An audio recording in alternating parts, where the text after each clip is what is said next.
Welcome to Mr. Night Media.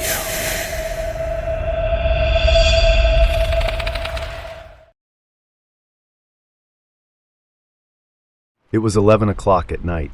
Inside a KFC restaurant on the outskirts of a small town, the staff was doing their final tasks for the night.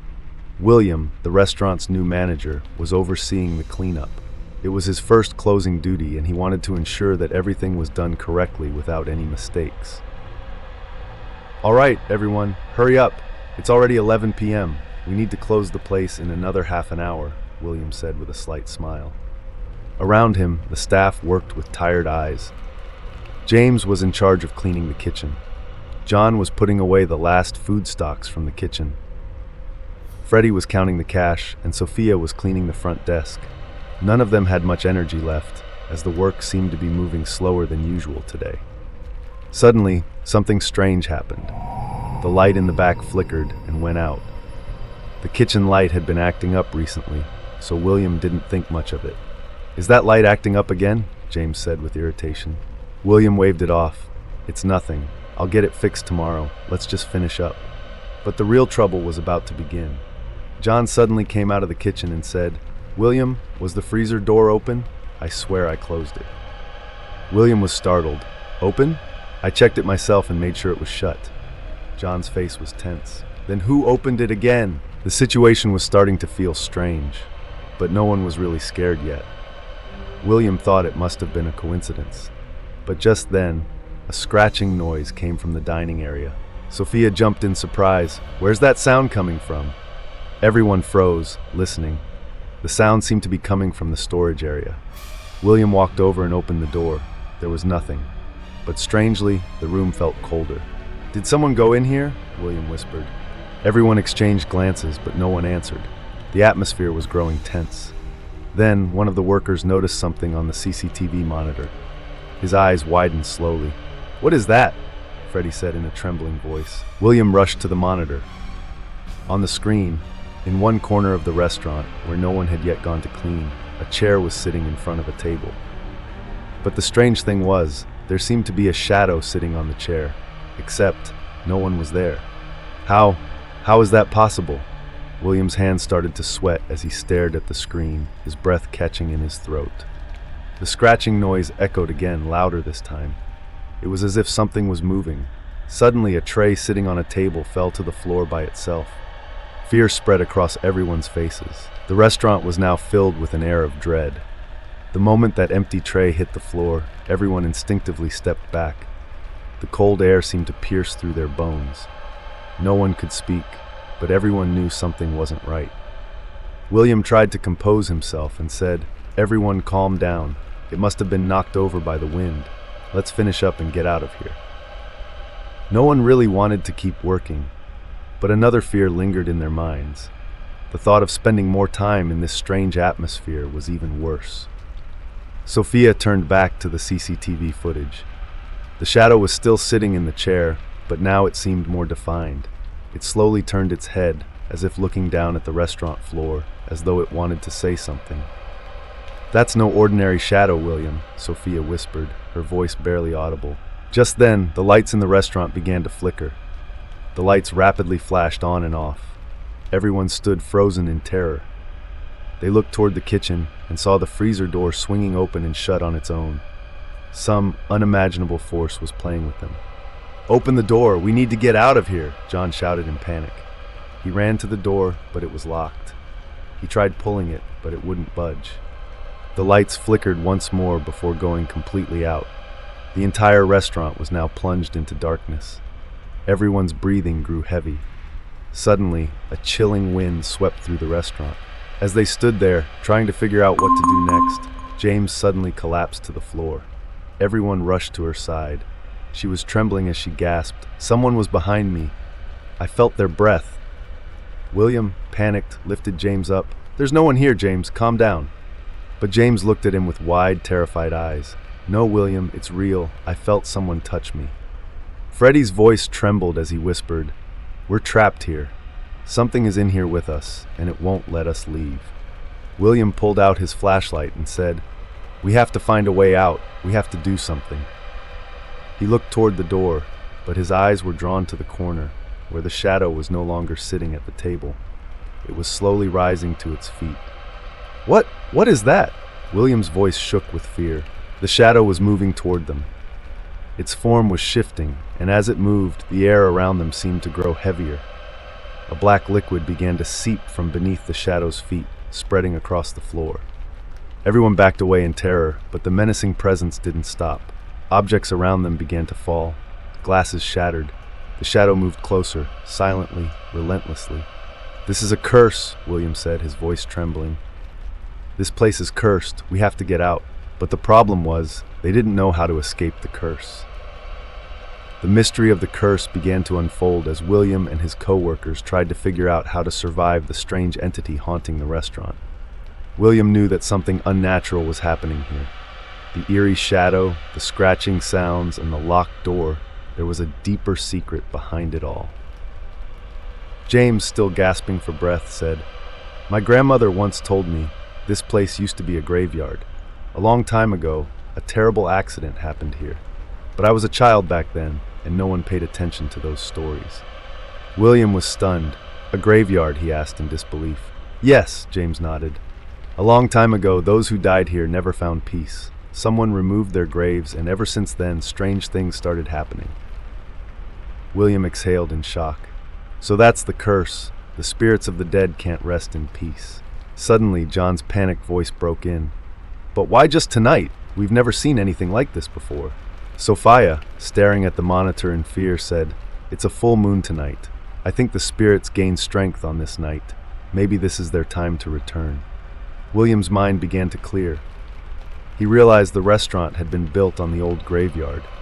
The spirits, whose graves were removed, had come back to seek revenge. "But how do we stop it?" William asked, his voice shaking. James said, "My grandmother said that if a spirit seeks revenge, it must be calmed. We have to pray for them, so they can rest in peace." William, shocked, asked, "Can we all pray together? Is that the only way?" Just then, the shadow moved closer. Its presence grew so intense that the entire room started to tremble. The black liquid spread further across the floor. William knew time was running out. "We have to try," William said firmly. "It's our only hope." They all stood together, hands clasped, and began to pray.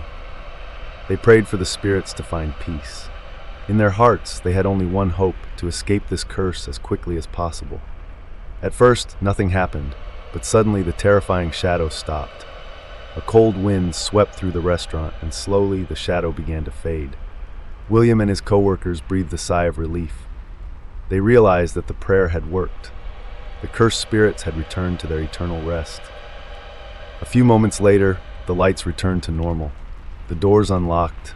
Everyone hurried out of the restaurant, and from that day forward, they never thought of working there at night again. It was nearing midnight. A coffee shop at the edge of town named the Midnight Brew was about to close. Sam, the new manager, had the closing shift for the first time tonight. The warm smell of roasted beans filled the air, mixing with the sound of the espresso machine winding down as the last of the day's customers trickled out.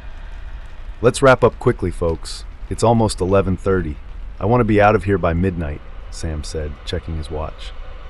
His co-workers, Clara and Jake, nodded. Clara, wiping down the counters, sighed. Jake was busy putting away the leftover pastries. The cozy vibe of the shop started to shift as the night grew darker. The once inviting space felt oddly colder, and Sam couldn't shake the sense that something wasn't quite right. "Sam, have you noticed how the lights flicker in the back room lately?"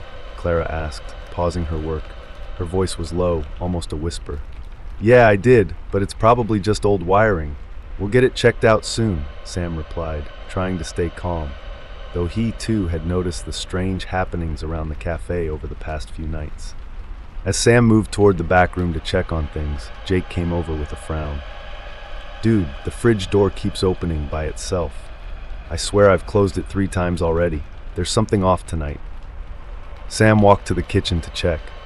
As soon as he approached the fridge, the door creaked open slowly. He froze.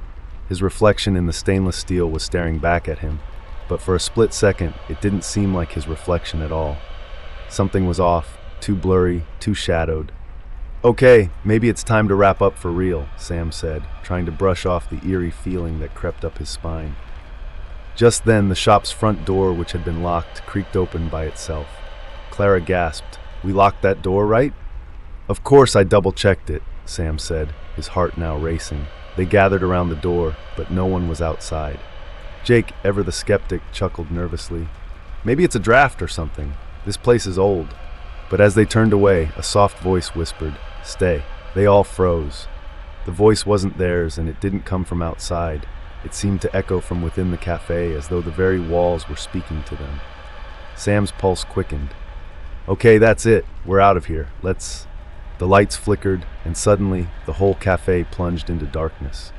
Clara screamed. Jake stumbled back, knocking over a stack of plates. Sam quickly pulled out his phone and turned on the flashlight. The narrow beam of light cut through the darkness, revealing the espresso machine hissing as if it were alive, steam rising unnaturally thick, almost forming shapes in the air. "What the hell is going on?" Jake yelled. A loud thud came from the back of the cafe. Something, or someone, was moving in the storage room. "Sam," Clara whispered, clutching his arm. "We need to leave now." Sam nodded, but his feet felt like they were glued to the floor. He turned toward the storage room, the beam of his flashlight shaking as he raised it. The door creaked open slowly, revealing the shelves lined with coffee beans, syrups, and cups. But in the middle of the room stood a figure, shrouded in darkness, its form barely visible except for the faintest outline. "Who's there?" Sam shouted, but no answer came.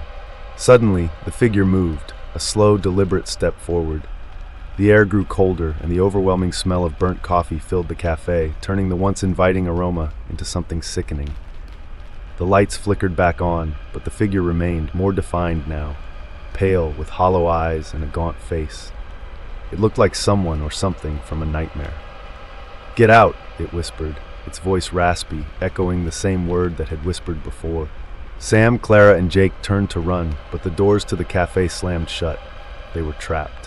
The figure glided forward, its steps silent yet terrifying. It stopped at the counter, placing a ghostly hand on the espresso machine. "Long ago, this place belonged to me," it rasped. "What do you want from us?" Sam shouted, panic overtaking him. The figure turned its hollow gaze on Sam, the intensity of its stare almost unbearable. "You disturbed my rest, this land, cursed by greed. Now you pay the price." Suddenly, memories flashed through Sam's mind. Old rumors about the land the cafe was built on. He had heard whispers from locals about how, decades ago, this place wasn't a cafe, but a home. A home destroyed in a fire, a tragedy that took the life of its owner, a bitter man who had been wronged by the town's greed. "You must leave before midnight," the figure hissed, "or be trapped forever." Sam's eyes widened. Midnight was only minutes away. The air grew colder, and the room started to shift around them. The walls seemed to bend, warping as if reality itself was crumbling. Clara tugged at Sam's arm. "We have to find a way out, now." Sam snapped out of his trance and ran toward the back exit, but it wouldn't budge. Jake tried the windows, but they wouldn't open either. The figure hovered closer, whispering in a voice that now filled the room. No escape, only suffering. Desperation took over. Sam grabbed a nearby chair and threw it at the window. The glass shattered, but as soon as it did, the outside world seemed different. It wasn't the street they knew. Instead, a dark void stretched out before them, an endless abyss. "We're not in the real world anymore," Clara whispered, horror dawning on her face. "Time's up," the figure said, its voice now thundering through the cafe. The clock struck midnight. The room shook violently, and everything around them seemed to distort, as if they were being pulled into another dimension. The figure grinned, its ghastly face twisted with malevolent glee. Suddenly, the lights flickered again, and for a brief moment, Sam saw a way out, a flickering glimpse of the real world through the shattered window. Without hesitation, he grabbed Clara and Jake, pulling them toward the window. "Jump!" he shouted. They hesitated for only a second before diving through the broken glass. As they tumbled onto the pavement outside, the cafe behind them imploded into itself, the dark void swallowing it whole. The ground beneath it cracked, and a cold wind howled through the night. Panting, they looked back. The midnight brew was gone. In its place, only an empty lot remained, as if the cafe had never existed. "What just happened?" Jake gasped, his voice trembling. Sam stared at the empty space, his mind racing.